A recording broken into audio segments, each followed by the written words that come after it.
Tadi sampai di mana? Tujuan pembelajaran ya. Hari ini kita akan belajar tentang Pancasila, pribadi bangsaku. Kemudian tadi kita sudah berdoa juga. Lalu ini tadi sampai di tujuan pembelajaran. Melalui kegiatan problem based learning, siswa dapat membuat peta konsep tentang sejarah singkat lahirnya Pancasila dengan tepat.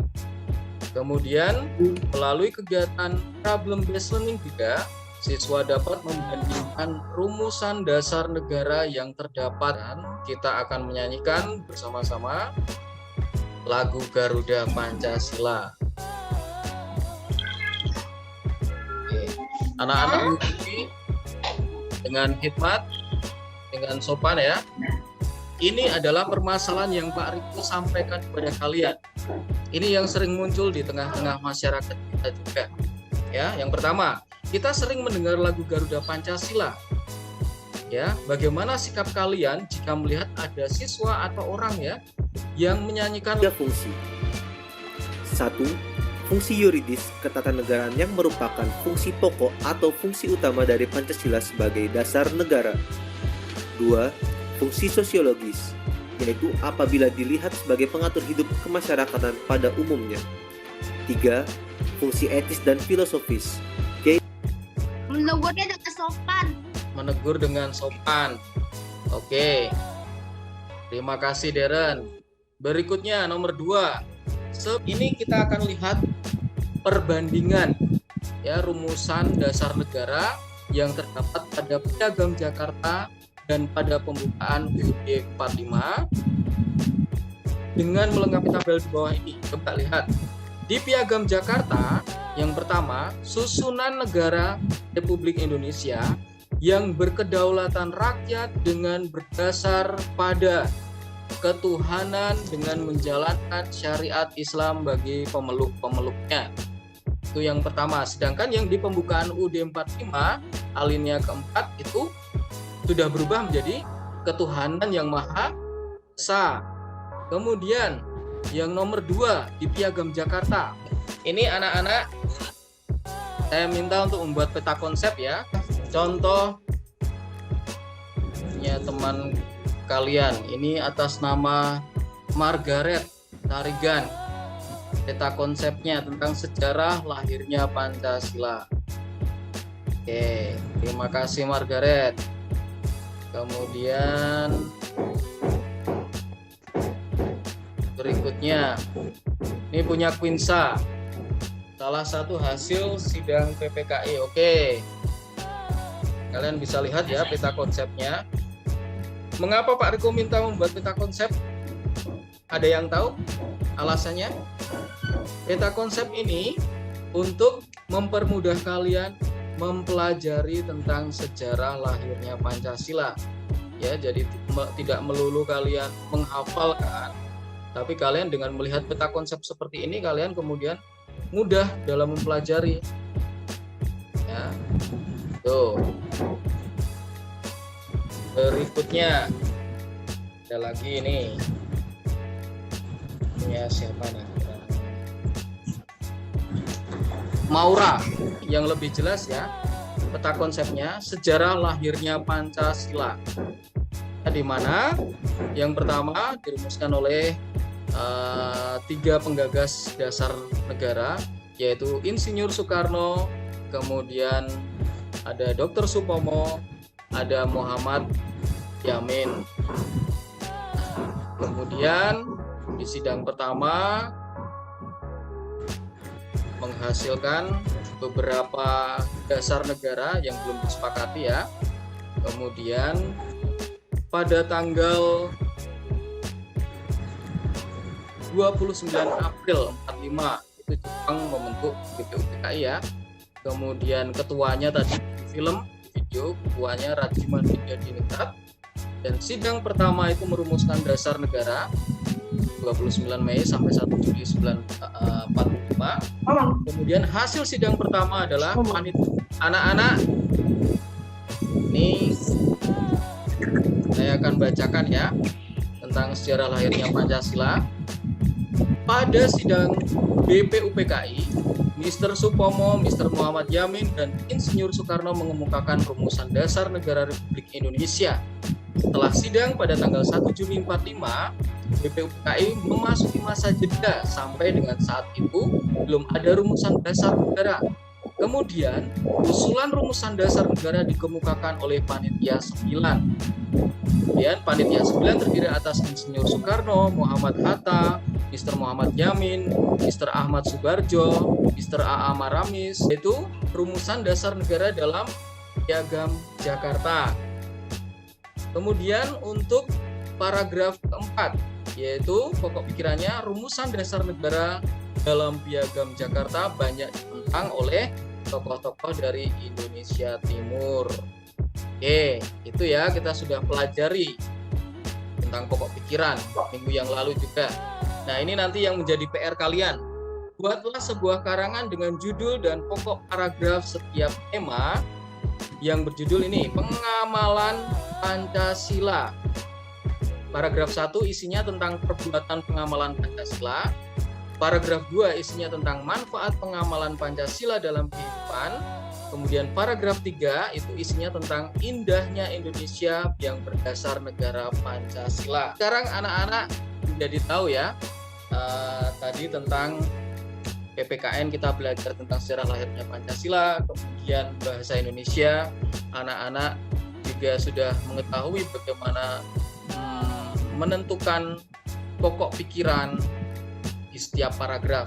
Nah, Pak Riko minta kalian untuk mengerjakan latihan soal di live worksheet. Ya, sudah dikerjakan? Sudah ada yang mengumpulkan ya? Ini banyak yang mengumpulkan Pancasila ya. Tadi kan Piagam Jakarta merumuskan yang pertama adalah ketuhanan berdasarkan syariat, ya kan? Kemudian yang di UUD 45 itu ketuhanan yang maha esa. Maka perbedaannya terletak pada sila pertama. Oke. Nah, sekarang ini nomor 1. Dasar negara yang diberi nama Pancasila diusulkan oleh seorang tokoh. Siapakah tokoh tersebut? Manusia, tokoh manusia. Siapa namanya? Insinyur Soekarno. Oke, tulisannya begitu ya. Berikutnya, gambar di bawah ini namanya siapa? Ini adalah penggagas dasar negara juga. Nomor 5. Nama-nama tokoh penggagas dasar negara Indonesia. Siapa saja? Muhammad Yamin. Muhammad Yamin. Soekarno.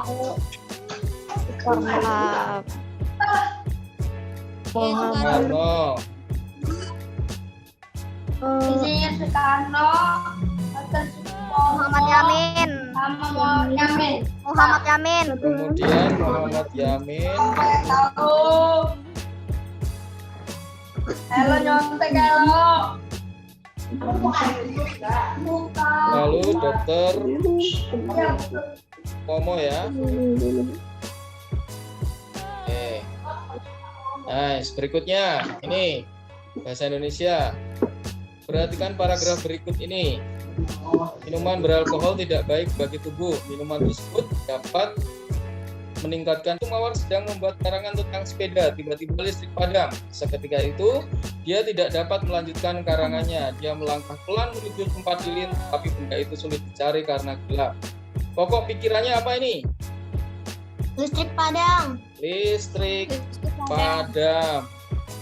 Good. Nomor 2. Sore itu Budi sedang membantu orang tuanya. Ia bertugas menyapu halaman dan menyiram bunga. Tak lupa ia juga membuang sampah yang ada di dapur. Jika ada piring atau gelas yang kotor, ia mencucinya. Berdasarkan analisis kalian, nama tokoh itu siapa? Budi. Berdasarkan analisismu terhadap bacaan di atas, waktu kejadiannya kapan? Sore hari. Sore hari. Sore. Kemudian berdasarkan analisis kalian, pokok pikirannya pada paragraf itu di mana? Dia membutuhkan bantu. Membantu, pintar sekali. Membantu orang tua. Nice, ini pintar-pintar semuanya ini. Nomor 5, gajah Sumatera ini semakin langka. Banyak orang yang memburunya. Mereka mengincar gading untuk dijual kepada pasar gelap. Apalagi kini, habitat hewan tersebut semakin lama semakin menyempit karena penebangan hutan dan pertambangan. Berdasarkan letak kalimat utamanya, paragraf di atas termasuk jenis paragraf apa? Baik, anak-anak. Ini coba sekarang kita lanjutkan ya. PR-nya nanti ini mengembangkan paragraf ya, mengembangkan sebuah karangan judulnya pengamalan Pancasila ya. Oke. Berikutnya,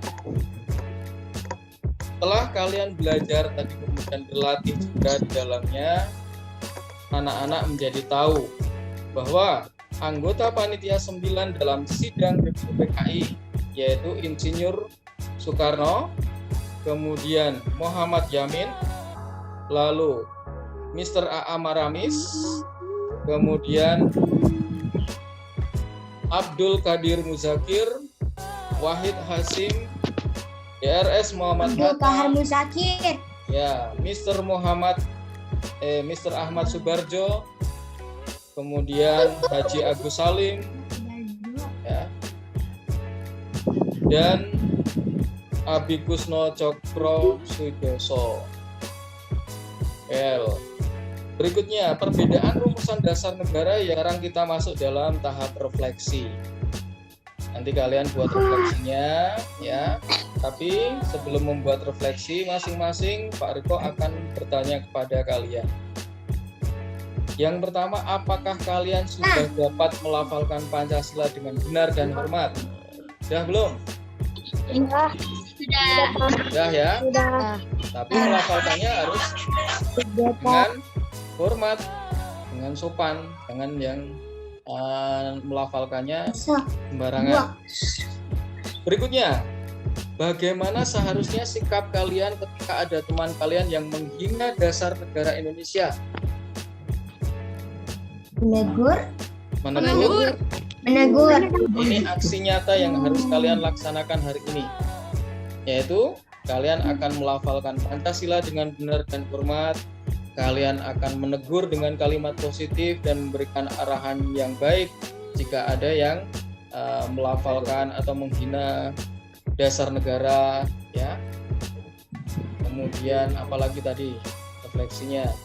Nah, penerapannya bagaimana dalam kehidupan sehari-hari ya. Nanti kalian bisa tulis sendiri di bagian refleksi dan aksi. Berikut kasih anak-anak atas kesempatan belajar bersama dengan kelas 5 ya. Nanti masih ada pertemuan-pertemuan lain di pembelajaran berikutnya, entah minggu depan atau 2 minggu lagi ya, dengan Pak Riko juga. Nah, nanti pelajari juga subtema 3 masih terkait dengan sejarah lahir Bapa dan Putra dan Roh Kudus. Amin.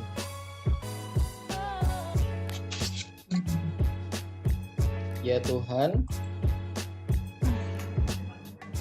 kami berterima kasih